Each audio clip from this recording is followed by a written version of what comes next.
Hello, everyone. Good evening. Let's do this.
Ladies and gentlemen, welcome back to Alien Addict.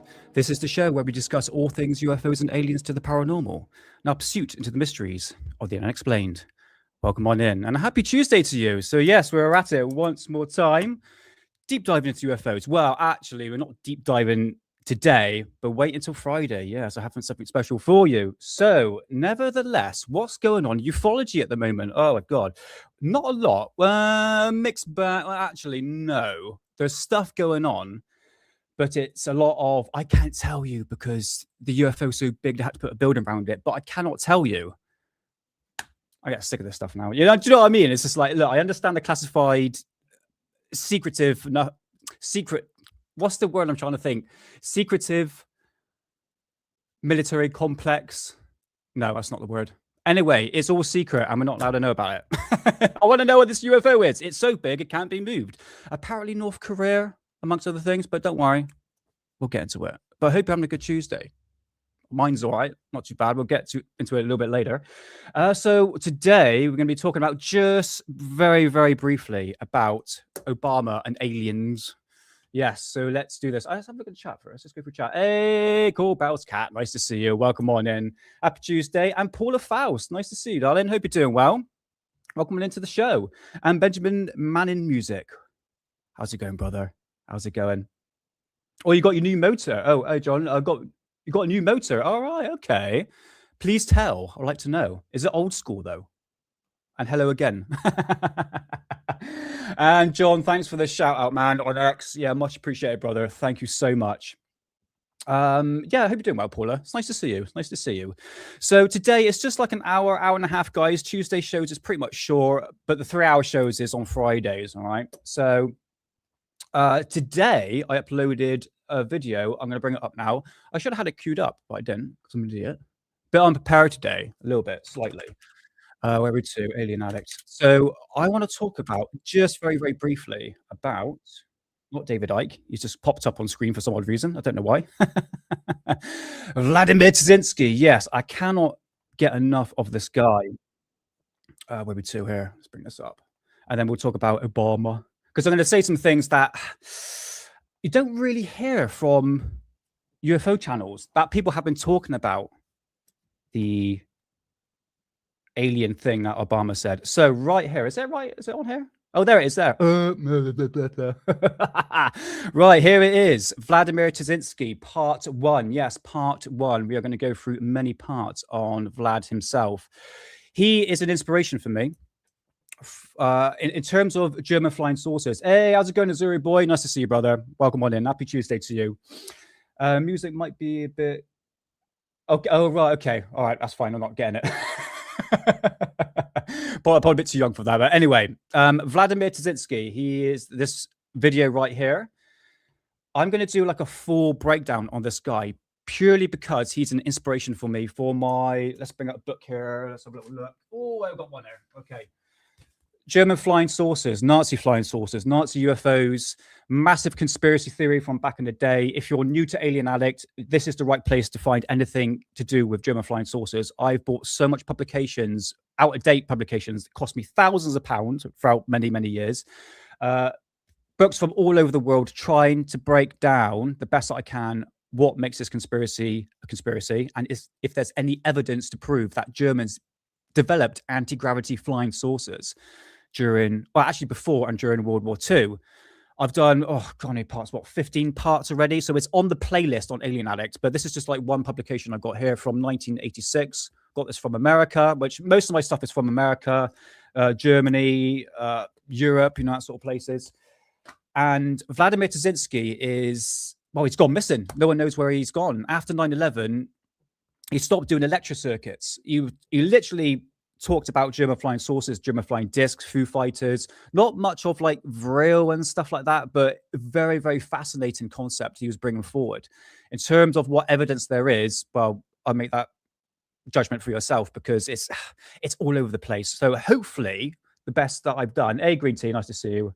Oh, happy Chinese New Year. Oh, is it? Do you know what? Is it the year of the horse, the flaming horse? I don't know. I'll Google it in a minute. I did see something online yesterday talking about the Chinese New Year. But yeah, happy Chinese New Year, everyone. And happy to you, Green Tea. Nice to see you. Vladimir Tazinski, he's gone missing. Don't know where he is. I'm going to try and track him down. I'd like to get an interview with him. But again, it's been 20-odd years, 25 years since he actually hit the lecture circuits talking about Nazi flying saucers. But at the same time, I would respect his wishes if he doesn't want to come forward. That's absolutely fine. I don't want to be too pushy. Oh, yeah, the fire horse. That's what I saw. So we are, what's that represents then, Green Tea?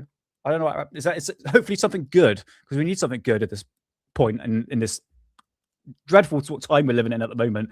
It's it's very wild times, but the fire horse, interesting. So yeah, Vlad, no idea where he's gone, but back to part one that I've done today. It's only like 10 minutes long. It's just a brief background of what Vlad did back in the day. I don't know if he's still in America. He hit the lecture circuits back in America in early 90s. And after 9/11, he went missing. But I would love to find him and have an interview with him if possible. Oh, here we go. Year of the Horse. The Year of the Horse. According to BBC subtitles. Oh, that's brilliant, John. That's awesome. Hey, Twisted Hippie. Nice to see you, brother. How's it going? Happy Tuesday. So, yeah, that is a video I've uploaded today. There'll be many more parts to come forward. And I've done next to that, actually, this one here. I actually broke down a website called Bibliotech Pleiades. And that's to do with German flying saucers. So, yeah, it doesn't get a lot of views, I have to admit. But anyway, go check out the playlist and, yeah, just have a bit of fun with it. So, today I'm going to go a little bit personal. I wonder if I'm actually speaking a bit better. And I'm going to get to that in a minute. I'm officially sober, by the way. 2 days straight. Anyway, but nevertheless, we'll get that to a bit later. Let's bring up X because there's a lot of hoopla at the moment in terms of what X has been put forward. Where is it to? There it is. Let's get that up. On that. To that. And it should come up now. There we go. Right. Oh, I'll tell you what. For those who don't know, this right here, those two ladies are actually dead. A lot of people don't know, but this was the crane that picked up the debris from the Chernobyl disaster back in the 80s. And they didn't realize this was still radioactive. And I'm pretty sure those, if I remember seeing the video, they're actually dead, these two. So it just goes to show, don't sit underneath cranes. You can see all like the bloody, it's got a bloody like, nuclear mark on it. Oh, bloody hell, girls, you should have known better. But nevertheless, rest in peace if you have passed away. I think they have actually. Sounds really nasty, but you wouldn't have thought going into that sort of crane. But yeah, that was the crane that picked up the debris from Chernobyl. You wouldn't have thought that, wouldn't it? Yeah. subscribe to very like morbid stuff on X. Is it safe? No, it's bloody not, darling. It's radioactive. Still to this day. So yeah, if you're going to Chernobyl, don't go underneath this crane, for Christ's sake. We get some Mark in a minute. Where's the video? Where is the video? Here we go.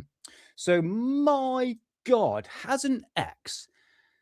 And yeah, it's quite sad, mate, honestly. But they didn't know. They didn't know. It's one of those things. You can't see radiation. You just 1 minute you're there, 1 minute you're gone. That's it. But yeah, it is what it is. So this week, Barack Obama was on a podcast that I can't remember, and everyone's been talking about it. Brian Taylor Conan, is that right? Oh, there we go. He was talking about, well, he brought up the question to Barack Obama about aliens. It's only 28 seconds long, and I would have thought it would have expanded a bit more. But my God, have X got absolute bonus for this. And I'm going to say something that a lot of people haven't heard, because it's almost like Barack Obama knows what's going on in the dark realms of the government. I personally think that governments, especially politicians and presidents like Barack Obama, former president, I should say, are not really clued in that much in terms of what I'm going to say this. There's two aspects to this. One is advanced technology, like I talked about the Aurora. So this is like man-made stuff or something extraterrestrial. Okay, I don't think they're really clued in whatsoever. That's just my personal opinion. I might be wrong on that one. Let's just play this. It's only 28 seconds long. You've probably heard this a million times already, but I'm going to go into this. I've got some notes here. Yep. Are aliens real? They're real, but I haven't seen them, and they're not being kept in what is it? Area 51. Area 51. There's no underground. Sorry, I got to say hello to people in chat. Hey, John P. Adventures, nice to see you. How's it going? Happy Tuesday. Hope you had a happy Valentine's Day as well. I saw you got some lube. Very brave of you to put that online. Was that for you or for the missus? But hope you're doing well, man. Nice to see you. Nice to see you. Oh, what's this? Fire horse symbolizes energy, passion, and momentum and transformation in Chinese culture and astrology. It represents freedom, speed, ambition, and breakthroughs, with the fire elements amplifying. Oh, that sounds really interesting. The horse natural traits of independence, confidence, and forward movement in rare combination occurrence since every 60 years. Oh, right, really? Oh, I think that's interesting, Green Tea. Did you chat GPT that? But no, do you know what? We need a bit of that. We need a bit of that, a bit of ambition, breakthrough, and transformation, momentum, and passion. And positive energy would be nice. So, yeah, sorry, guys. I'm going to go back again and just... do you know what, Green Tea? You took the words right out of my mouth. I'm going to get to that in a minute. I actually got my notes down here because not a lot of people are saying this. Let's go back. Are aliens real?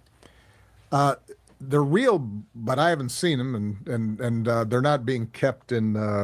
what is it? Area 51. Area 51. There's no underground facility, unless there's this enormous conspiracy and they hid it from the president of the United States. What was the first question you wanted answered when you became president? Where are the aliens? Where are the aliens? Yeah, right. Okie dokie. Let's have my perspective on this. Okay, guys. Green Tea, took the words right out of my mouth. Obama... Hold on. Where is my notes? So I'm back to pen and paper once again. So I'm just going to go through my notes right here. So again, X has gone absolutely bananas for this. It's like something really important. And I'm going, but Obama's a puppet.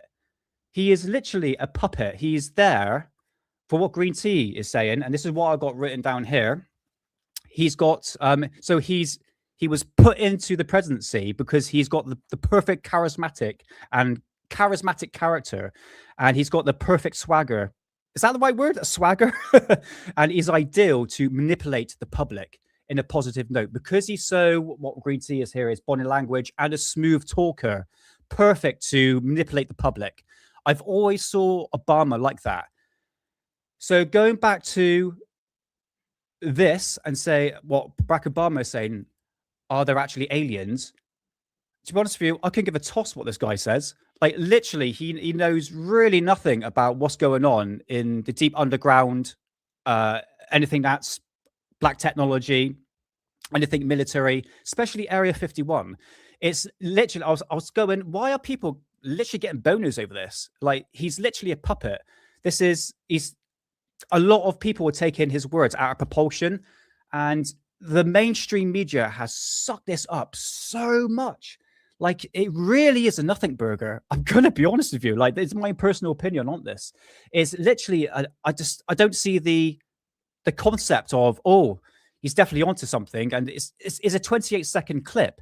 But at the same time, the interviewer didn't really go into specific details. This is a very, very important question to ask and to answer as well. You know, are there extraterrestrials out there? He just literally glossed over just a few seconds of the question. And I really wish the interviewer would have done his job and went into that topic a bit more, and it didn't. So let's go through my questions here. So yes, Obama says that aliens are real, even though he never said it. He then backtracked, so-called backtracked, because once again, people on X and the mainstream media are taking his words out of proportion. Proportion? Is that right? Whatever. It's like the same situation if you ask Mr. Blobby if aliens are real. It's like the same scenario with this guy. It's like but who cares? Like honestly. Yeah, like I said, Obama is a puppet. He's been put into the presidency because we had George W. Bush. He was a complete idiot through the 2-3 terms he went through. So they needed a new charismatic character to say to the American public, don't worry. What was that slogan he said? Change, in it? Yeah, I can remember that South Park episode, Change. If I remember that right, it's 2008, long time ago when you think about it. It's nearly 20 years. So it's given a false perspective of what Barack Obama actually is and what he's going to be doing. He is just a puppet, like every single presidency that came before him and probably after him. I know Trump's a different mindset, but I think he's doing mostly his own thing. But Barack Obama was really put into presidency to actually swindle the public, to actually say, look, we're going to actually make change here, when in fact he made more sanctions than any other presidents before or after him. Let's go for my notes here. Yeah, the interviewer should have asked more questions, more detail into the biggest mystery into human civilization, which is obviously talking about aliens. The Area 51 thing. Let's just go back, because the interviewer actually said the answer before Barack Obama did. Listen. All right. They're real, but I haven't seen them, and they're not being kept in what is it? Area 51. Area 51. What is it? Area 51. So the interviewer said Area 51 and Barack Obama said Area 51. Area 51 is the oldest conspiracy in the book of ufology. Literally, we're going to bring up Area 51 in a minute. It's like that's nothing new in terms of, I mean, personally, my own personal opinion on Area 51. I think they're hiding secret military technology. I don't think is extraterrestrial at all, even though there have been strange objects flying around, balls of light around Area 51. But again, are we dealing with terrestrial technology or human technology here? What else have I got here? So I think this whole concept of Barack Obama is clued in. I don't think he is. I really don't.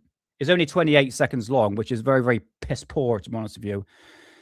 And to be honest with you, I mean, I just think it's got blown way out of proportion, to be honest with you. And this really is, I'm going to say this now, it really isn't a nothing burger.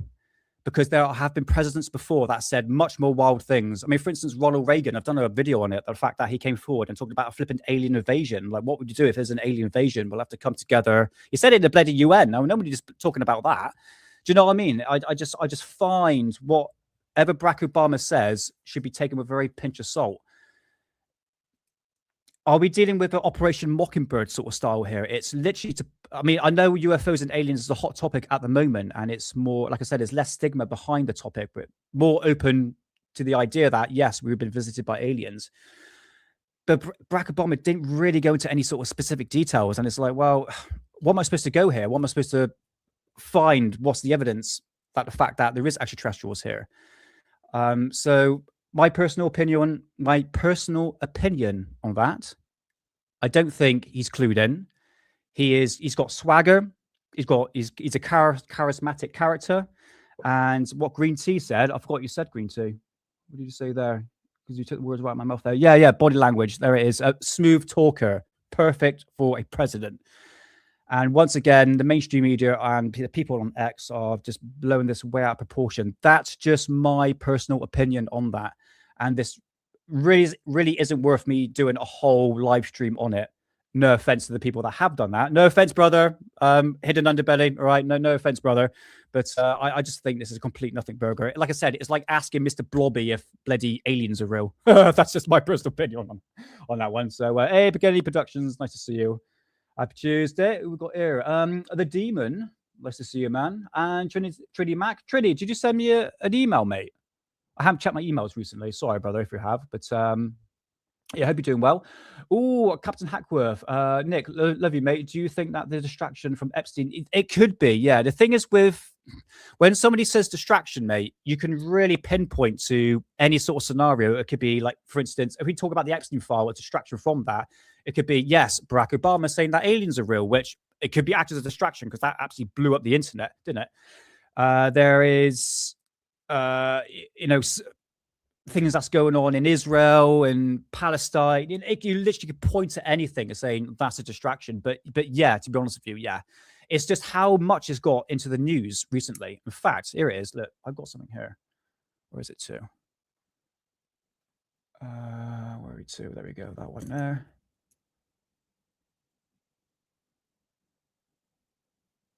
Oh, there it is there. Okay, fantastic. Okay, I'm going to bring this up now. But again, I might be wrong, but I think people are just blowing this way out of proportion.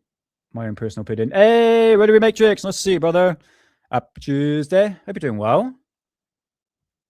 So here we go. Look, check this out. So many news reports on this. And every single news article said something different.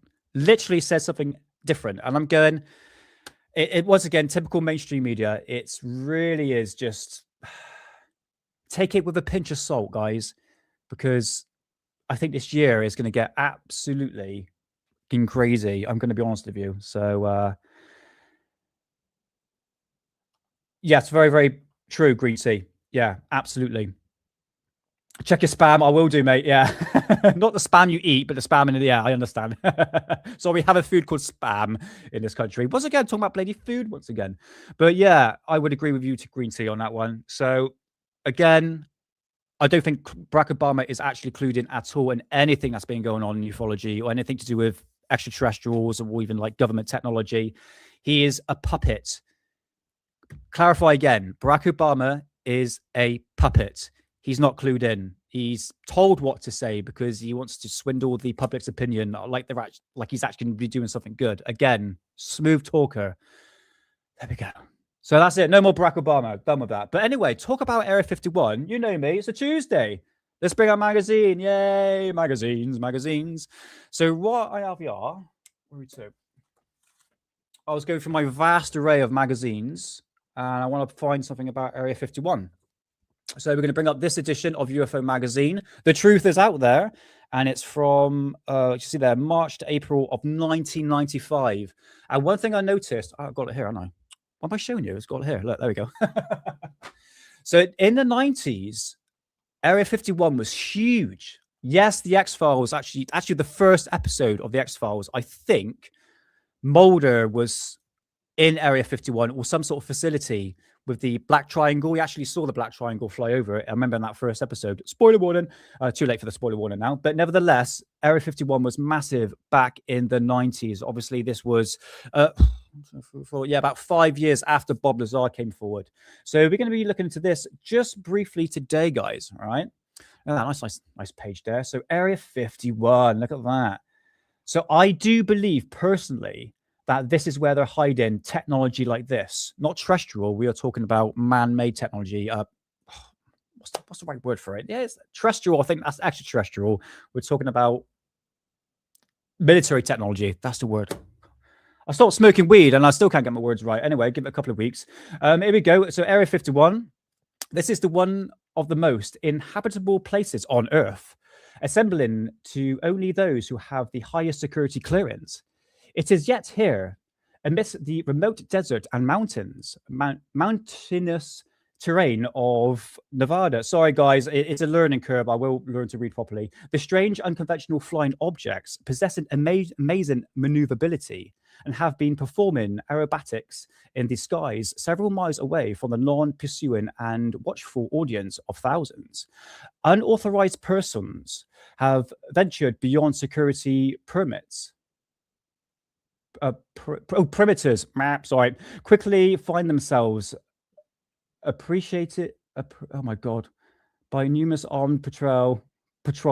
Oh my god, Nick, who keeps constant round the clock vague. Unbelievable, flipping unbelievable. I stopped smoking weed and I still can't read properly. Unbelievable. The Groom Lake, Nevada, no, fuck that. I'm just going to continue with that. So that's a lovely, fantastic photograph right here, Groom Lake, Nevada. And in here, we're going to bring this up. Where are we to? Where are we to, Mule Cock? So yeah, if you're new to Alien Addict, I will screw my words up when I'm reading. Probably got to slow down my reading a little bit, but nevertheless. Let's find my notes. Where is my notes? Okay, right, fantastic. So this page right here is going into specific details about Groom Lake. So Groom Lake is situated in a remote valley of Nevada, surrounding high mountain ranges. So it's tucked away in that's the extraterrestrial highway right there. So it's behind these mountain ranges. And I definitely recommend go check out Uncanny Expeditions, as he actually been not to Area 51, but up the mountain range. I think it's called Tickaboo Peak, I believe. And it's actually filmed Area 51 in 2026. So it's approximately 120 miles northeast of Las Vegas. And the base is often called Area 51 and does not appear in most public maps. And I remember back in 1997, Bill Clinton actually said Area 51 didn't exist, even though it was actually built. And yeah, it was built in 1950s, isn't it? I believe. And so this supplies personnels are flown via Boeing 737 jets, or you actually have buses actually taking it down to this extraterrestrial highway all the way to the test facility. And I think this is what it is. It's just a test facility for actually testing military aircraft, whether or not you think it's extraterrestrial or something military. So the facility is described as a remote test facility where civilians, contractors working for the military are present, but the public access is strictly forbidden. So moving on, unlike other UFO hotspots, Groom Lake isn't easily accessible. The Freedom Ridge, so yeah, Freedom Ridge, that is one mountain range it's actually closed off now. They put CCTV cameras there, and the fact they actually have patrols up near that sort of area to stop people observing. Yeah, so observers gathered into strict Avengers points and watch the aircraft activity. So daily shuttle flights, yes, obviously the flights that keep coming in and out, and has apparently over 1,500 to 2,000 workers. These large aircraft are particularly dismembered. Oh no, I'm reading the page. Yeah, that is right. Yeah, sorry. Yeah, I got a separate page here.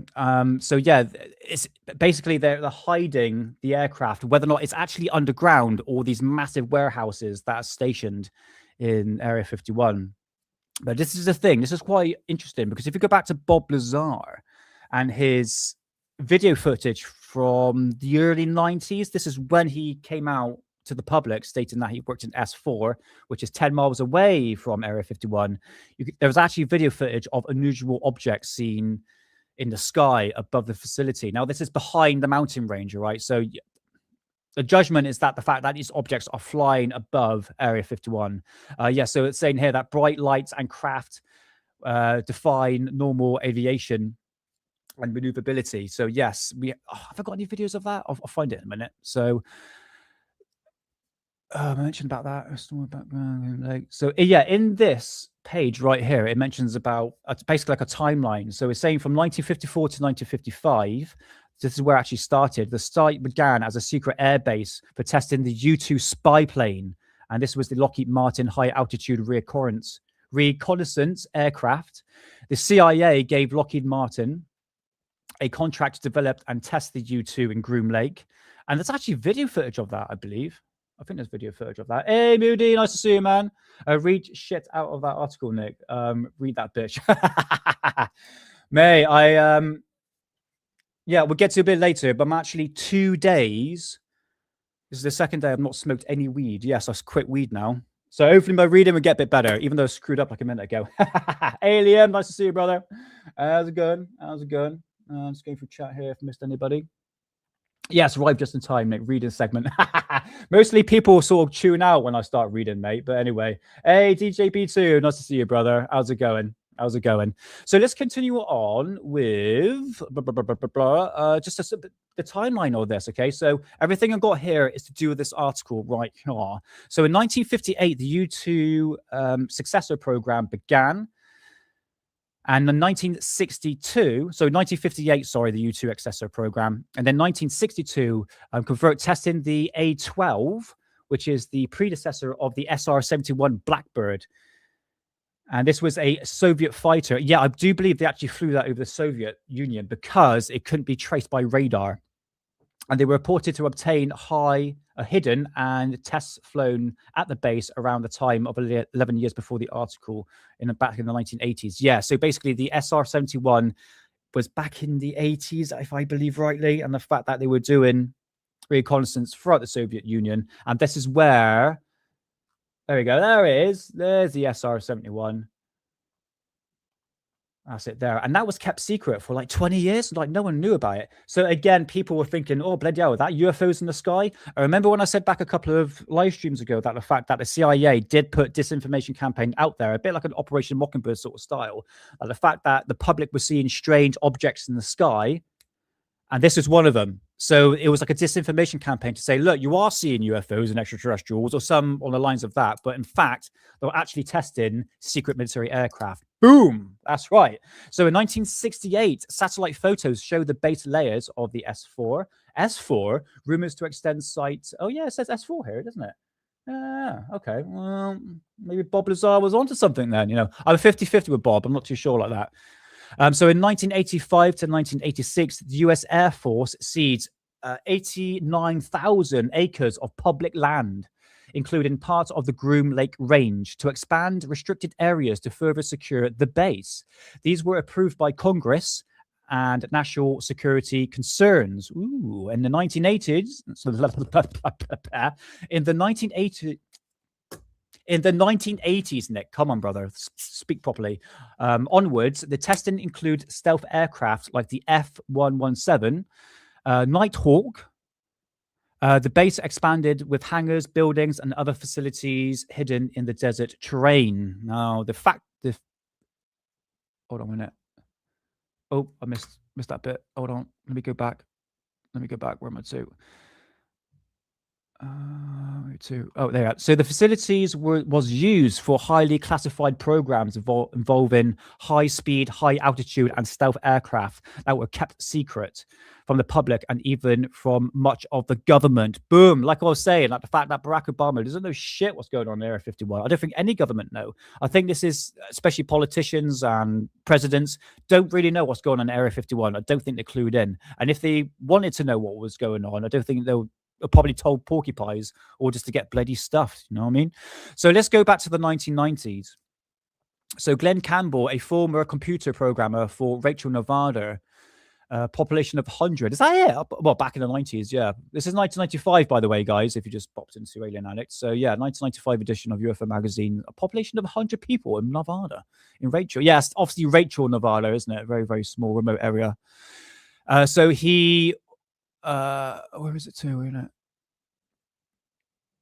So he authored a widely popular Area 51 review guide in 1994 and a practical handbook for visitors and observers. Now, this is what it's called, the Groom Lake Desert Rat, a monthly newsletter with news developments, tips, and avoidance security, monitoring frequency and wavelengths, and UFO activity updates. Acted as a guide for visitors, including media and aviation watchers. became an activist pushing the return of some military lands and public access. His work attracted major interest and media attention. So Rachel Nevada is pretty much a very tiny, what it says here, tiny helmet visiting flock.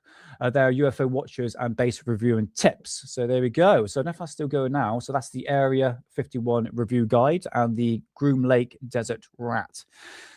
I think that's it for that one. Right. So there we go. Just sort of a brief history background into Area 51. Hey, how's it going? It's Dorothy, isn't it? Nice to see you, Dorothy. Hope you're doing well. And happy Tuesday to you. Welcome into the show. It's like, oh, Azuri. Nope, Eversaw. That's it. I got it right this time. Eversaw. How's it going, brother? Nice to see you. Happy Tuesday. Happy Tuesday. Yeah, I would have thought so, mate, as it's so close to the facility itself.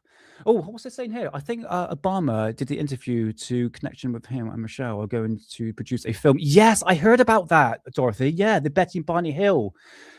Some news report says they're not actually doing it, but if you go to the IBM page, it shows you all the producers and directors, and actually Barack Obama and Michelle Obama. Barack Obama and Michelle are both, or, you know, what's the other word for Michelle Obama? Is it Big Mike, isn't it? So I got to laugh at that, I'm going to be honest with you. But yes, they are actually producing the Betty and Barney Hill UFO story, or the abduction on that one. Yeah, that's a fascinating one. I want to do an episode on that at some point. I haven't done an alien abduction sort of case on Alien Addict. So yeah, that's very, very true, Dorothy. Very, very true. So there we go, guys. In terms of technology, what was being flown over Nevada, Area 51, was in fact the SR-71 and the U-2 spy plane. Yes, and no one knew about that, like, for 20 years. So moving on to the second page, right here. Let's have a little look. Sorry, guys, I'm not going through chat. I'm just got to read through a script here, just very, very quickly. It's Tuesday. It's publication day. Oh man, I just bought a load of more magazines off the internet, and I've got the Warminster mystery book coming soon, hopefully. With a bit of luck. Actually, pay attention to Hidden Underbelly show tomorrow, as we're going to be talking about it. So here we go. Warning signs. I don't think you can actually get to this bit right here. Remember the famous signs? You couldn't pass that point, and I don't think you can actually still go there. I think they've actually secured the area a bit farther out. I'm not too sure on that one, but I would love to go to this area. I'm not going to go to Contact in the Desert this year, but next year I will do, and I would love to pop to Area 51 or thereof, especially go to the extraterrestrial highway. I think that's where I want to go, really, to be honest with you. But anyway, that's what this article is actually saying here. So multiple photos show U.S. Air Force warning signs marking restriction area to Groom Lake. And then you can see it right here. Very, very famous warning signs. So the common warning signs here: restricted area, entry, unlawful without permission of the installation commander. Ooh, fancy word. You can read it for yourself there. So whilst the installation of all personnel and the property under their control are subject to search, use for deadly force authorized. Oh no. Has anyone been shot? Have they gone past that perimeter? I'm not too sure. Bloody hope not. I reckon they'll just be taken in for questioning. Like, what are you doing? Barbara, are you looking for aliens, are you? Poor old lady. Actually, I remember seeing a video going back years ago of these two old ladies got lost, and they actually went through they went past the sign, and you know the watchers in those big like SUVs actually ended up chasing them. I'll tell you what, Friday show I'll bring it up if I remember. So yeah, we've got the famous warning signs right here. Public viewing spot and land controversy. Oh my god, Nick, come on, speak properly. Anyway, let's move on. So it's saying here, so a small mountain 1.5 miles north of Groom Lake Road, popular viewpoint, but is closed to the boundary of the actual line right here. So where the signs are right here, you cannot pass that, otherwise you're fucked, basically. Freedom Ridge. Yes, I heard about that. Freedom Ridge. So that's located 2 miles southwest of the White Side. So this is Yeah, here it is here. That used to be a place where people can go and actually look at Area 51. And another one here is called, oh yeah, this is it. So this is 2 miles 2 miles away from the actual facility itself. That's been closed off, and I know that for a fact. But there's a third spot called Tickaboo Peak. I think they still got cameras there. So yeah, go check out Uncanny Expeditions, and you can clearly see there are cameras up there, but I think it's a bit more, I'll say, like freedom, to be honest with you. But you still get helicopters, and I think the technology now to actually spot people, like with infrared and stuff like that, is pretty much there in Tickaboo Peak, which is, hold on, I lost my train of thought. Where is it to? Tickaboo Peak. Where am I to? Oh, God's sake, Nick, come on. Where are you to? Oh yeah, so that's 26 miles east. That's a long way, you know. You have to really get some pretty good binoculars on that one, I have to admit. Okay. So in 1993, the US Air Force attempted to seize 4,000 to 5,000 acres of public. Or did I read that one already? No, I didn't. Sorry, my bad. Sorry. So yeah, 4,000 to 5,000 acres of public land. This is including, sorry, I just burped into the bloody microphone, and apologies, including Whiteside and Freedom Ridge peaks. So those are the 2 places where you can actually view Area 51. So that's off limits now. So this was to prevent viewing and photography. So this is back in 1995, guys, okay? So the Air Force security in 1993 and 1997 supported the move, citing national security and the need to protect activities at activities, I spelled that wrong, apologies, protect activities at Groom Lake and near the test range in Nevada. So yeah, they're sort of expanding the level of restriction to the area itself. I'm sort of just repeating myself at this point. Land grab, done that. Okay, so aircraft being tested. So there are photographs of the F-117A stealth fighter being flown in Area 51. So again, we are dealing with like secret technology, but again, it's military technology. I don't think aliens, so to speak, you know what I mean? So the F-117A was developed and tested at the secret Groom Lake Area 51. So this was starting in the early 1980s before the operation moved to, what's that? Tolowath? Is that right? Okay. So there are some silhouetted images from the actual aircraft in the air. Do I have that here? No, I don't think I do. No, we'll get to that in a minute. Okay. So there are photographs of these aircraft flying around Groom Lake itself. Have I got anything to add there? Nope, I think that's it. So basically what it's talking about here, it's basically permission refused. So it's talking about you can't really get into these specific areas. So these UFO magazines that were brought out in the 90s talked a lot about Area 51, but it was telling people where you can actually go, which is obviously telling the people in Area 51 where you need to shut off the access because people are actually taking video footage and photographs of the facility itself. I mean, Tickaboo Peak, you can actually still go there itself. So, yeah, that's at your own accord. But again, check out Uncanny Expeditions. So quickly moving on from that one right here. So glowing UFO photographed above Groom Mountains by, oh God, whatever word that is, on the 6th of December of 1990.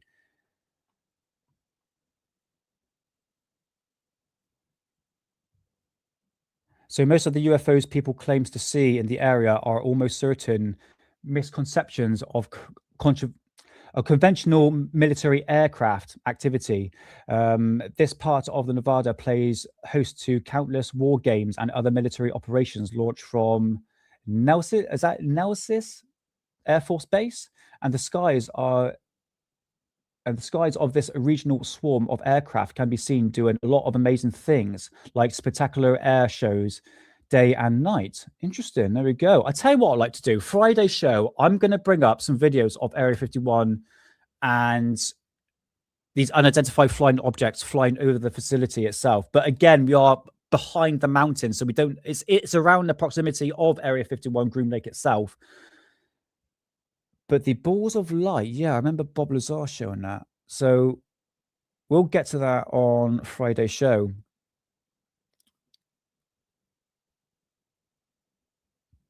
So the Nelsis Nellis? Yeah, Nellis Air Force Range can offer many bizarre shows that involve get a bit bigger, Nick. Can't bloody read it. No shred of alien technology. These includes flares, dogfights, and evasive tactics, live bombings, and near every kind of experimental jet, helicopter, and hybrid.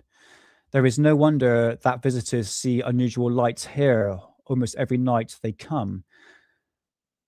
To the best of my knowledge, I have not seen any flying saucers or secret aircraft myself, but I have seen many objects that could be mistaken for them. Yeah, I wish the picture was a bit better than that, to be honest with you. So yeah, these glowing balls of light. Okay. Moving on to here. So Swiss expedition of Groom Lake. So many pictures. Main picture here. So this is view of Groom Lake Road, Tikaboo Valley, and Groom Mountain Range. So hunting the secret Groom Lake high-powered lens on Tikaboo Peak viewpoint to avoid distraction by anonymous security guards at Area 51. Many visitors of the Groom Lake viewpoints were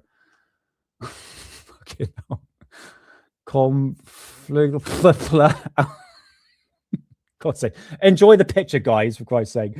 Yeah, here we go. So that is a very, very typical extraterrestrial highway, I believe it's called.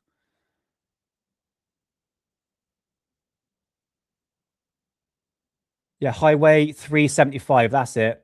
That's the word. I think it's called extraterrestrial highway. But yeah, it's that big ass long road that goes to Area 51. And yeah, that's Tikaboo Peak right there. As a guy's taking a photograph right here. And I tell you what, I've got a really good photograph. This one here, I don't want to dwell too much because we're coming up to nearly an hour already.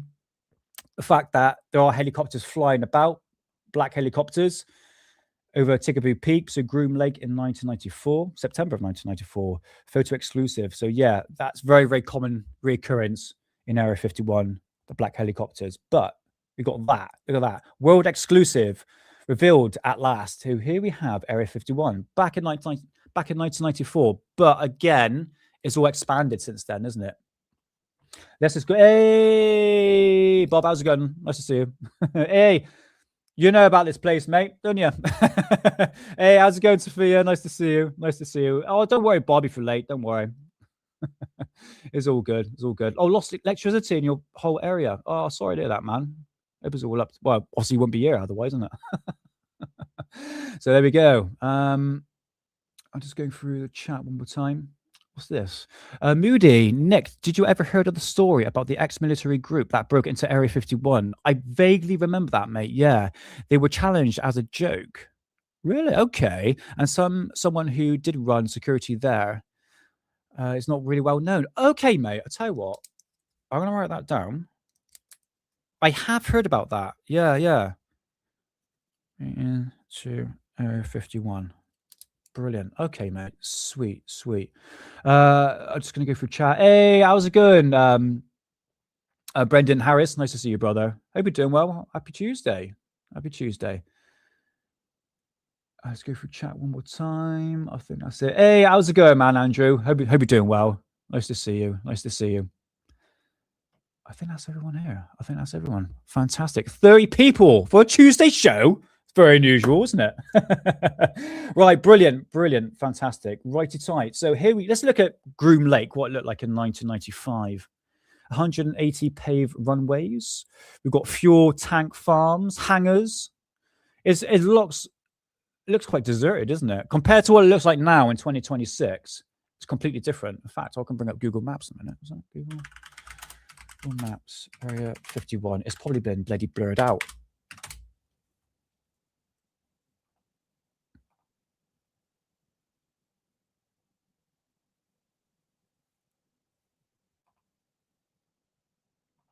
Oh, we can't get a bloody thing up there. Okay, never mind. Oh, no, it is there. Okay, so Area 51. Search map. Area. Sorry, guys, 2 seconds. Oh, we do have it. Fantastic. Right, bring it up in a minute. What else have we got here? We got stealth. So stealth radar complex, aircraft radar cross-section test area, base security. Oh, there you go. That's a better one. I'm pretty sure you can find high resolution images on this on the internet now.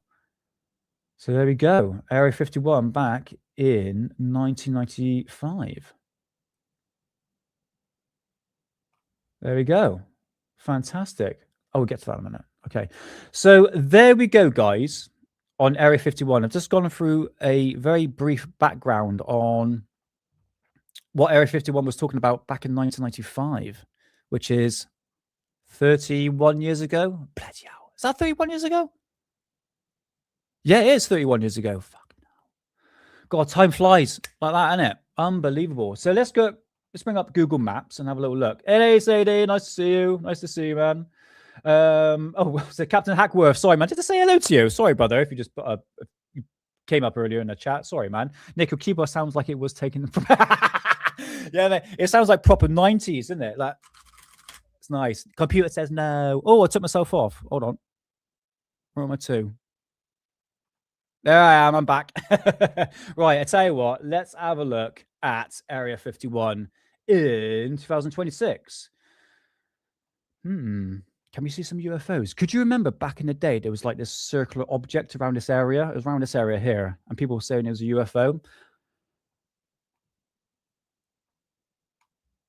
So, oh, here's a quick fact here. So, Area 51 is a highly classified U.S. Air Force facility within a Nevada test and training range in the southern Nevada, 83 miles northwest of Los Angeles. A remote detachment administrated by Edwards Air Force Base. The facility is officially called Homey Airport of Groom Lake. Okay. Or Dreamland was the other word for it, isn't it?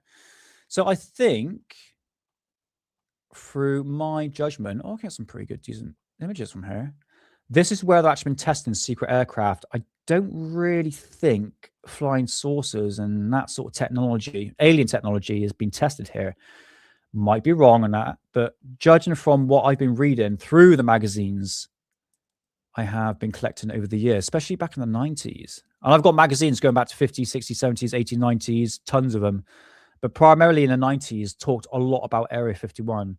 And I think what they're saying, obviously what they're saying here is that the fact that actually testing, like, for instance, the U-2 spy plane and something military spy planes. So there we go. I mean, what are we supposed to get out of this, really, when we're looking at here? It's just a massive big runway. Look at that. We actually got one in Scotland, isn't it? At the Bonnie Blue Bridge. I said it again, didn't I? Bonnie Bridge in Scotland. There we go.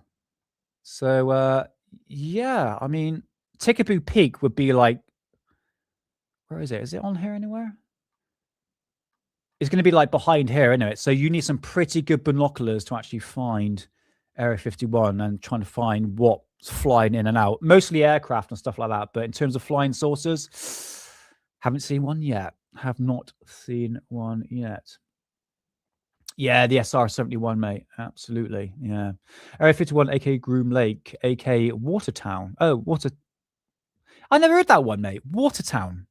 I thought Dreamland, wasn't it? I think that was the other name for it. So, yeah, there we go. Area 51, your cock and balls. Still going to this day. God knows what's going on there. But tune into Friday's show at 9 o'clock. And I shall bring up some video footage of what's been going on around Area 51, the surrounding area. There we go. There we go. Right, what else I've got on my list? I'm just going through chat right here. Epstein Lake. Bloody hope not, mate. All the bloody children are there, aren't they? Right, okay. Bring up UFO magazine. I've done that, so that's all sorted. I tell you what,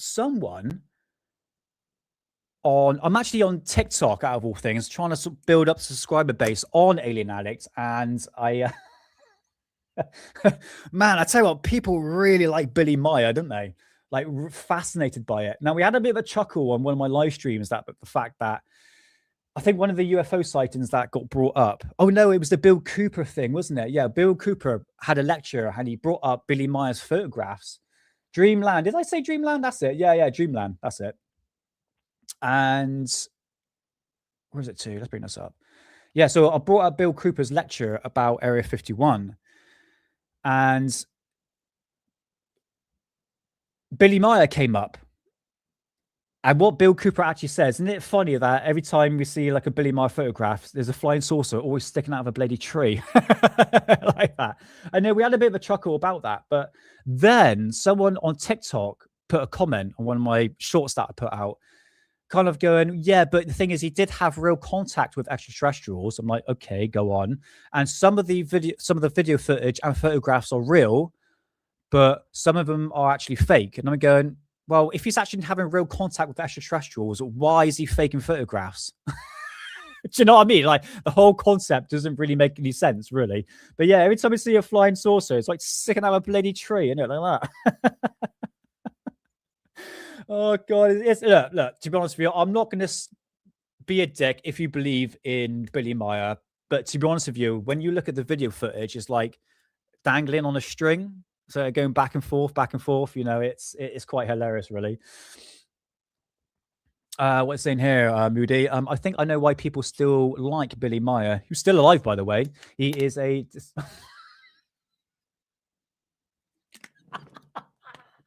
You and your bloody Billy Meyer jokes, mate, because he's got one arm.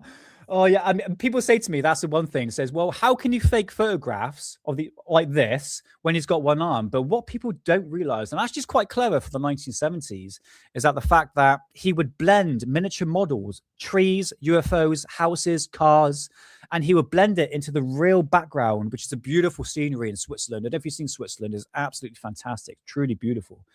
And he would basically... I've seen it done in the past. I don't really want to talk about too much about Billy Meyer because we all know it's kind of fake, really, when you look at it. But the fact is, it's quite cleverly done. Old camera, miniature trees, flying saucer in with a real background. And if you get the shot right, you can actually produce a pretty decent, for the time, I would have to admit. Sorry, Moody, put your stunning quote down. It looks pretty good. Okay, so I'm gathering by the judge of this flying saucer, oh, that's a model, and that tree is a model. Lovely scenery, isn't it? Absolutely beautiful. I've got another one here. Oh, that's me smoking weed, talking about that in a minute. Yeah, I just find it hilarious that these UFOs always get stuck in a tree. It's like it flew into the tree itself. But again, the trees are actual models, okay? And you don't have to have two arms to actually achieve that principle of faking photographs, all right? So put it out there. But to the person who got upset by me about the fact that I don't believe in Billy Meyer, that you do you, buddy, man. That's absolutely fine. Yeah, you do you, man. I'm not going to stigmatize anybody. I think Billy Meyer has a gambling YouTube channel focusing on one arm. Oh, mate. Keep them coming. Keep them going, brother. Keep them coming. Yeah, there you go. Billy Meyer. Right, okay. Right, that's me back in like 15 years ago. Let's get out of that. Let's bring up X. Because I've got a few things to talk about on X. Where are we to? Okay, let's do this. So Mark, once again, Mark Christopher Lee talking about the disclosure that's supposed to happen on July the 8th of 2026. So we're not too far from there. Is that another flipping distraction? I don't know. God knows. But anytime a person comes forward and saying disclosure is going to happen, nonsense. Absolute nonsense. I don't think Trump has a speech whatsoever. He's more interested in taking a step back from the Epstein files, which is a good look on that one, and purchasing Greenland. But like I said before, guys, is like, why? What is the point of Donald Trump coming forward and saying that extraterrestrials or aliens are real? What is the purpose? There must be a... What did I say last time? There must be... Why? Why are they doing it to the public? What is the scenario they want to get out of it? Again, like we talked about today, is it a distraction? Is he going to be honest? No, my personal opinion on that one. There must be a reason why he's got to do it. Why? This is the question you need to ask. Why is he coming forward? If he is coming forward on July the 8th, there must be a reason for it. And I just really don't think we're going to get any sort of disclosure whatsoever. If they're at this point now, yes, ufology is more in the public realm.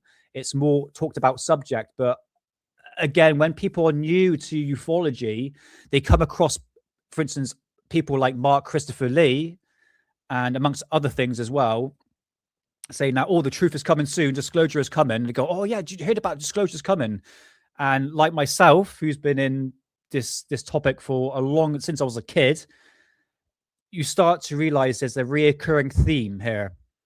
There's a lot of bullshit in ufology, all right? A lot of it. So just don't take it too seriously. And don't get offended when nothing happens. Like, people get so disappointed. It's like a nothing burger. The way I would describe ufology is a bit like, it's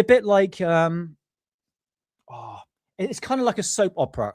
Like a soap opera. It's the last episode of, for instance, like EastEnders. No, not EastEnders. That's a really, really bad example because there's some American people here. So imagine like a soap opera. It's the last episode. There's a big hype. And then when season 2 happens, like, it's very unfulfilling. Like, nothing really happens. It goes up and down, up and down, up and down. And a lot of trust me bros. That's the word I'm trying to say. A lot of trust me bros. And there's not a lot of clarification. So going back to what Christopher Lee is saying here, July the 8th of 2026. And now he is saying urgent, more anonymous pressure.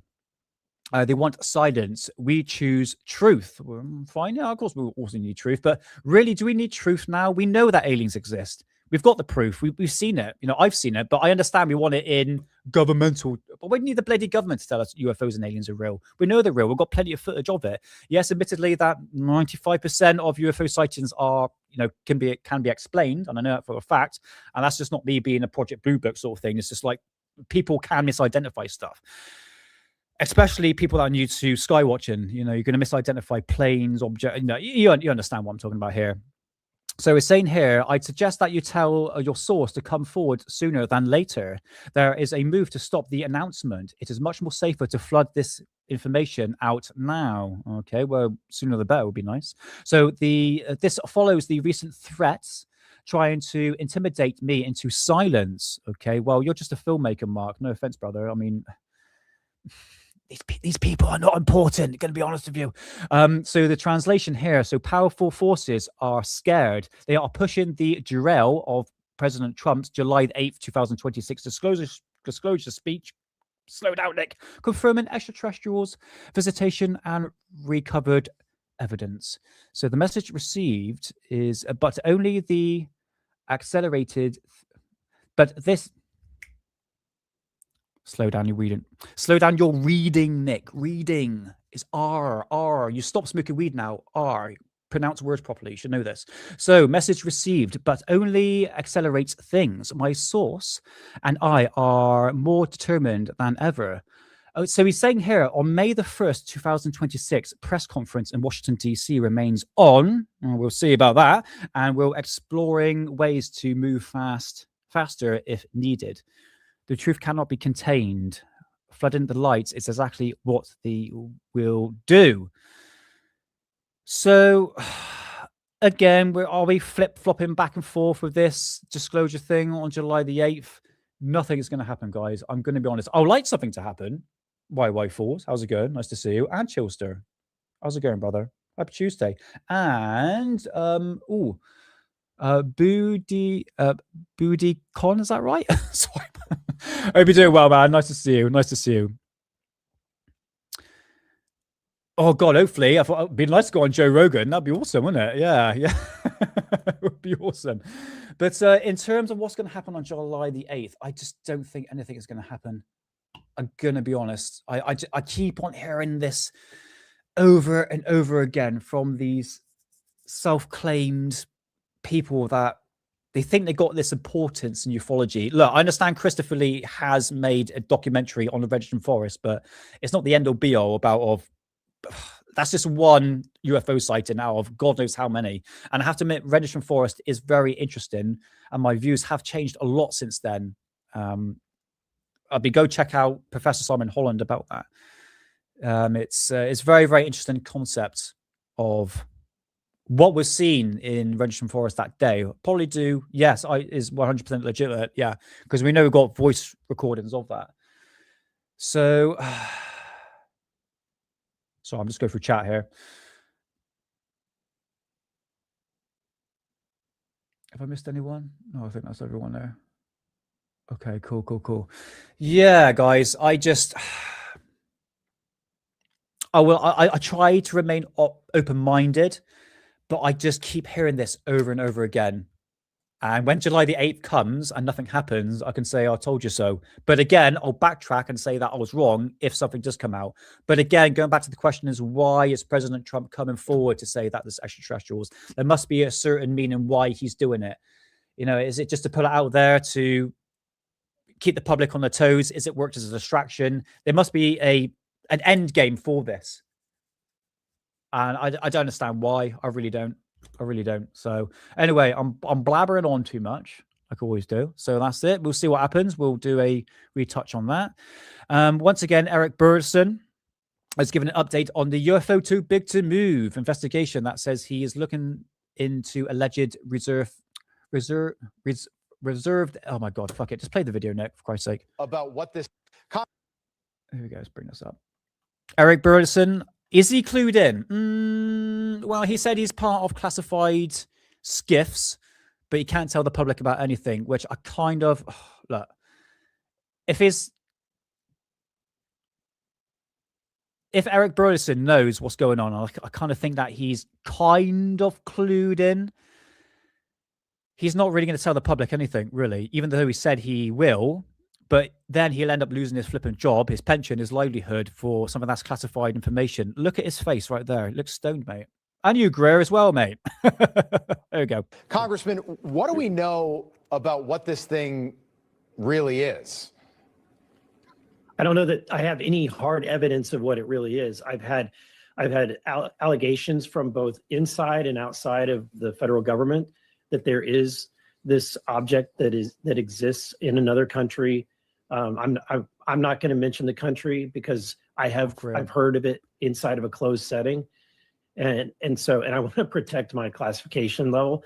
But again, he's got to cover his ass, because remember, when it comes to whistleblowers, I honestly, these whistleblowers are not whistleblowers. It's just testimonies. I would agree that whistleblowers, if you are going to come forward, bloody don't, unless you got the evidence. Again, that's probably going to get you more in shit. Is it really worth coming forward and saying extraterrestrials are real, going on to the, weaponized podcast with Jeremy Corbell and George Knapp? I quite like George Knapp, but Jeremy Corbell, them lot, bringing out grainy footage and claiming that I was part of a reverse engineering program or saw extraterrestrials. And at the end of the day, are you going to put your livelihood, your pension, even your family at risk? It's not worth it. It's simply just not worth it. I think people like David Grush and all these so-called, all the so-called whistleblowers that came forward just need to be very, very careful of what they're actually saying. And is it actually worth coming forward and fucking up your livelihood for it? But others may say that. I can tell you that it's not in the facility that's... Oh, sorry, mate. Hello, John Smith. Nice to see you. It detracts from the Epstein files and future attacks, or maybe even war against Iran. Yeah, mate, this is it. It's like when I say when it comes to distraction, you can pretty much pinpoint to any sort of kind of scenario. But what's big at the moment is obviously the war in Iran and stuff like that. So, yeah, I would agree with that. Cheers.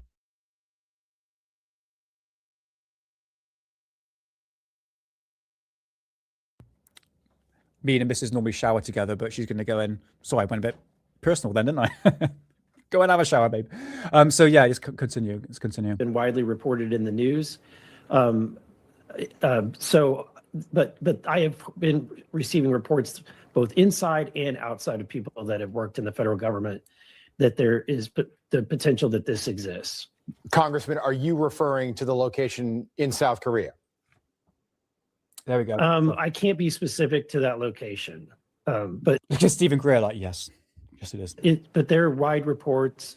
What I can say is that I've seen articles that have pointed to a specific building, and from what I've been told, that is not the facility. Wait, can you explain why we can't? You're trying to get permission, I assume, from our government and another government or somebody with another country to go visit whatever this thing is. Maybe it's a spaceship, maybe it's nothing. Why can't we talk about where it is? I don't get that. Again, because of the information was gathered inside of a classified setting on my behalf. What I can tell you is I have been trying to get access to even locations that reportedly She likes her back rubbed in the shower, mate. have craft that are being reverse engineered, that are even close to Washington, D.C. And I'm having a difficult time getting access to even those facilities that are just within a few miles from my office in Washington, D.C. So to try to attempt to go to another country and get permission at that level is going to be somewhat insurmountable. But yeah, especially like North Korea. It's like, do you mind going to pop into the biggest UFO that you're covering up at the moment? It's like, yeah, I don't see that happening. But it doesn't mean that I'm not going to continue to try. Congressman, if you are able to visit this spaceship, what do you do with that information when you get back? Good question. Well, look, if I come under any hard evidence, whether it's physical or video evidence that is absolutely definitive, well, I'm going to do what I can to protect our national security and our basically not telling anyone nation's interest. I will not hold back on telling the American people that we are alone or not alone in this universe. Okay. That is something that no government has the right to withhold from its people. Okay, right. So in terms of what he just said right there, so he said he's not going to come forward about the UFO so big they put a building around it. Okay, so that's in a different, not in America, but if he found evidence of extraterrestrials or some sort of advanced technology in America, he's going to come forward and say it. Even though if it's still classified, he's still going to say it. Even though there's a UFO so big it can't be moved in North Korea, he can't say nothing about it. I don't understand what his purpose is at the moment, Eric Burrison. I think he wants to do good, but really sort of it just everything didn't really make sense. Like what you're saying there does not make sense at all. I just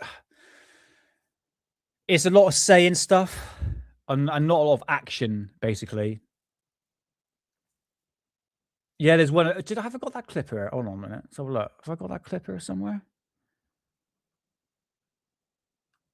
No, I don't think did I save it or not?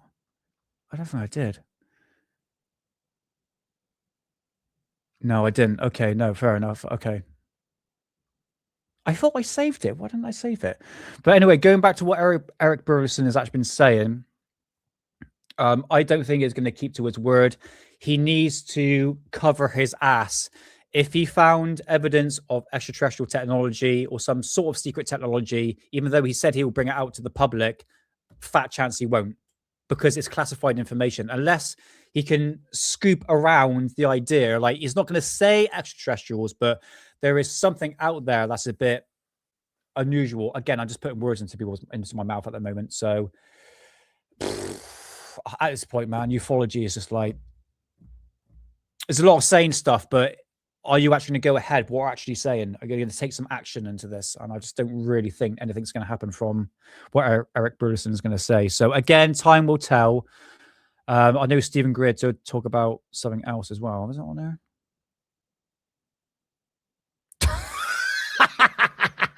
That's brilliant. Oh, you did that. That's hilarious. That's brilliant. Congressional grifter. Yeah, I guess so. All right. They're all clowns. All right, fair enough. Okay, right.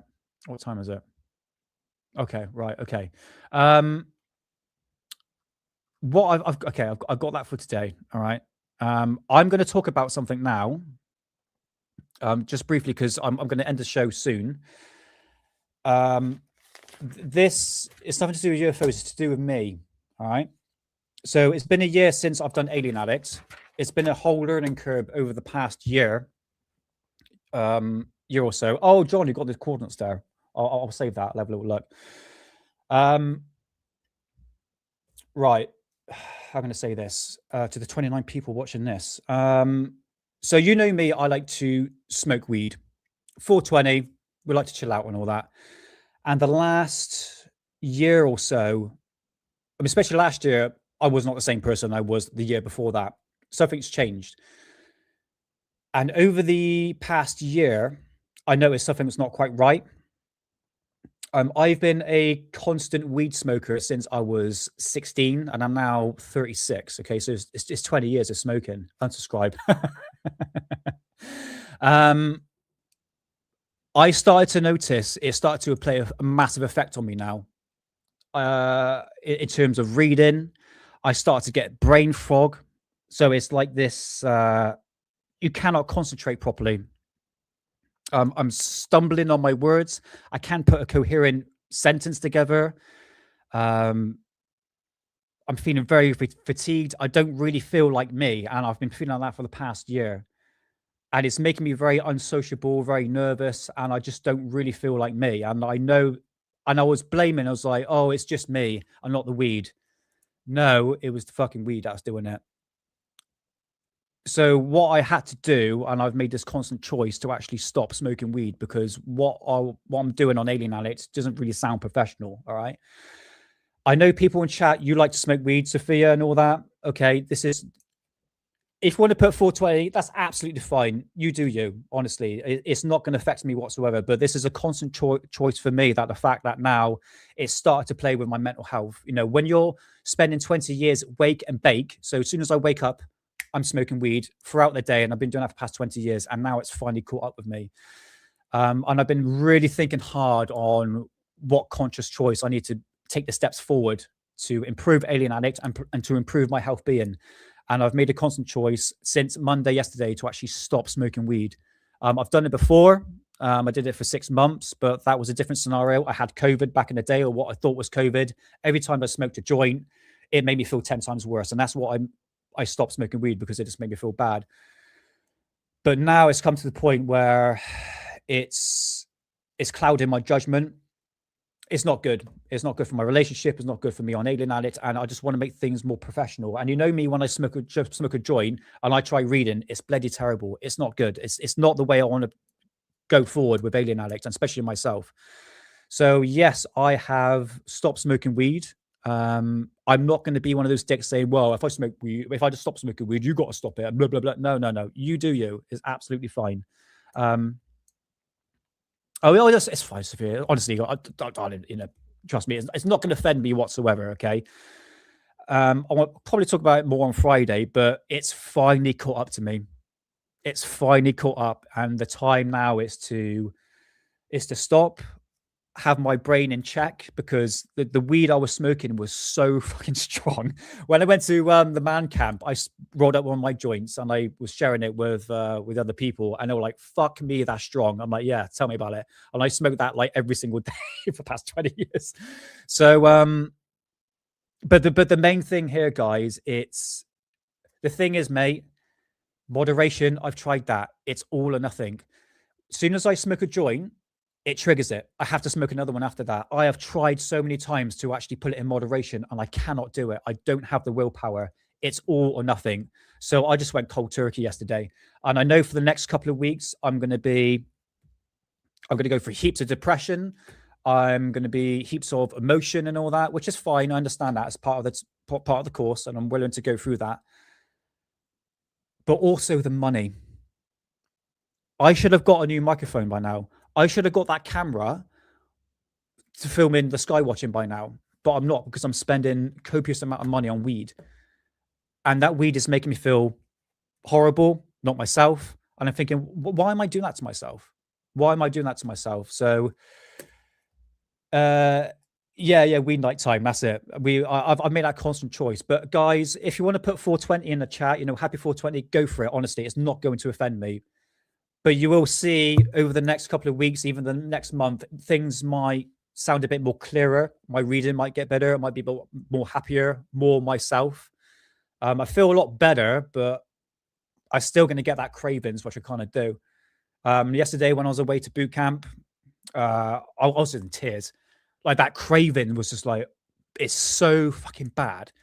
But it's mind over matter. It's all psychological. It's an addiction, but it's a psychological addiction as well. So, but that's just my personal thing I'm going to be doing from now on. Really, I probably could smoke a joint like later on in the year or something. But at this time, to improve Alien Addict and to prove myself, I need to stop. I have to, because there is a time. I mean, especially last year when I was on Hidden Underbelly, I was a complete cunt that episode, and I actually apologize for that. And it's making me like the mood swings are horrible. I don't dream. Fucking who dreams? Everyone dreams. I don't dream. I really don't. And it's like there's something going on now, and also the chemicals and stuff like that. So with you, John, as well, mate. You know, it's you know, we're all smokers here. Well, not me anymore, but you know, but I'm not going to be I'm not going to be that person that's going to be like, oh, if I do it, you got to do it. No, man, we live our own lives. We live our own lives, you know, and it's just for me personally. So in the next month, in the next couple of weeks, I can get my new microphone. Within springtime, next couple of months, I can buy that camera. I'm like, yes, I can actually buy that camera, but it's going to be it's going to be awful. I know that, but yeah, that's just my course of what I'm going to be doing for the remainder of the year. And I say in this for you because I know there's people out there probably in chat who's going to be listening to this later on, who's probably going through the same experience as well. And what's quite interesting about the fact that the algorithm started to put videos of people saying, well, I stopped smoking weed after 20 years or 30 years for a whole month, and this is what has come out of it. And their experiences of smoking weed is the same with me. It's like literally spit an image. Like honestly, I was like, oh, bloody hell, like you guys are going through the same thing that I'm going through. So this is just a conscious choice on my end. I just need to be sensible in life now. I'm 36. I'm wasting my money, and I don't want to be that sort of person anymore, really, because weed it's caught up with me now. But oh yeah, still love you too, Sophia. All right. So but yeah, I thought I'd just talk about that just briefly. Okay. So again, I'm not gonna be a dick to anyone who's going to put 420 in chat. Trust me, I'm not going to be that sort of person. I'm not that at all. But yeah, I hope it's a new start for me. And next month, next couple of weeks, can be pretty tricky. But within a month or two, I think I'm going to start to feel like my normal self. I think it takes a while for the weed to get out of your system, the THC. But I'm kind of looking forward to dreaming again. But yesterday, I had the bed sweats. Oh, fucking hell. Like that is one thing. You get bed sweats. The nightmares, apparently, is horrendous. And I know that when I stopped smoking weed about 2023, I stopped smoking weed for 6 months. And the dreams, oh my God, the dreams. It's interesting, but at the same time scary. So yeah, smart choice. Oh, thank you, man.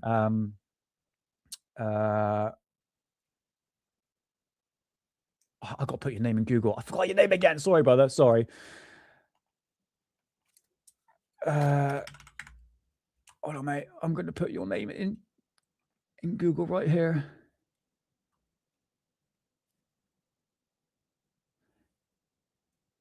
Oh, mate. Sorry, mate. I'm gonna butcher your name, but no, I appreciate you being in chat, man. Yeah, it's a very, very smart choice. It is a very smart choice. So yeah, that's just my personal thing. I'm gonna stay clean, which would be nice again. But again, not gonna be a dick to the people that do smoke it, because I don't want to act like a flipping Karen. Do you know what I mean? Do you know what I mean, mate? You know. So anyway, that's that. So we're coming up to an hour and a half now. I'm gonna end the show right there. Hold on a minute. I'm going to put your name in chat, brother. I want to get everyone's name right. Hold on. Let's bring this up.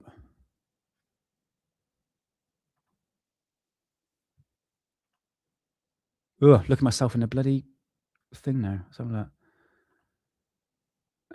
Go to chat. Sorry, guys. 2 seconds. Hold on. Google Translate.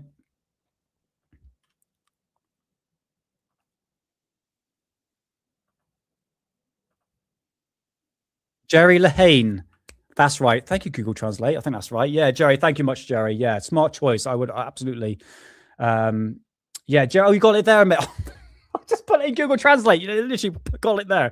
But yeah. Nice to see you, Jerry. Nice to see you, brother. But after 20. fine for a few days. Yeah, this is it. It's the next couple of weeks is going to be pretty tricky. But anyway, it don't matter. It doesn't matter. I'm going to push through, and I know it's going to be better for me in the end. Anyway, so oh, guys, right, just tomorrow on Hidden Underbelly Show, we're going to be talking about the Warminster thing. So we're going live at 9 o'clock. So come check us out there on Hidden Underbelly Show tomorrow. So there we go. So guys, come say goodbyes now. And I don't think I've got anything else for you. So that's it. Just going through my notes here. No, we've got everything there. Have I got anything to talk about in my notes? No, okay, we'll keep that for Friday's show. Okay, fantastic. Right, guys, thank you so much for being in chat. It's much appreciated. So we've got here Pagani Productions. Thank you so much, brother. John P. Adventures, Twisted Hippie, Bob Lazar. Bob Lazar, there you are. Jerry, nice to see you, brother. Green Tea, Corbell's Cat, Twisted Hippie. Chilster, thank you so much, man. Much appreciated. And Moon Rule, a Bird's Nest Straight Feast, is that right? How's it going, man? Nice to see you. I think that's everyone. YY Fools, nice to see you, man. Well, Sadie, nice to see you. Thanks for being in chat. And John Strokes, much appreciated. Much appreciated, guys. Thank you so much. Right, that's it. We're going to end the show right there. So come check me out tomorrow on Hidden Underbelly Show at 9 o'clock. If not, you can come check me out on Friday at 9 o'clock on Alien Addict. And that's going to be our deep dive for the show on that day. So, yeah, that's it. If you like what you see, please like and subscribe. It'd be much appreciated. And I shall see you either tomorrow or Friday on Alien Addict. Have a good evening. I'm trying to think what else I'm going to say. That's it. Right, it's end the show. See you soon. Intro.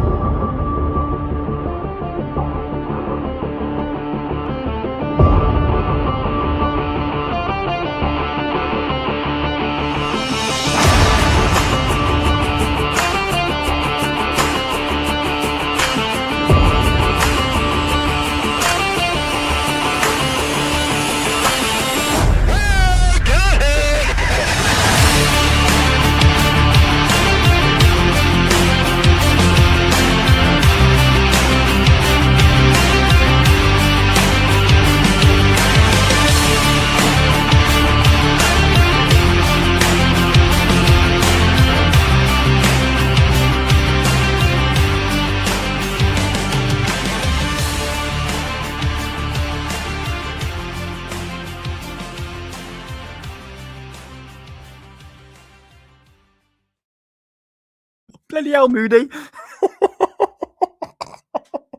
Oh, God, Moody, honestly, you make me laugh, mate. Honestly, oh, so good. Honestly, guys, there's a reason why you come into the chat. I keep doing Alien Addict. But anyway, John P. Adventures, Bob Lazar, Twisted Hippie, Moody Mongrel, Chillster, John P. Adventures, and Paula Faust. Paula, thank you so much for being in chat. It's much appreciated. And obviously, Sadie as well. Did I say hello to you? Or, no, I did earlier. Oh, my God. Let's end the show now. I'm getting pretty tired. Right, guys, I shall see you tomorrow on Hidden Underbelly or Friday on Alien Addict. Have a good evening. See you soon.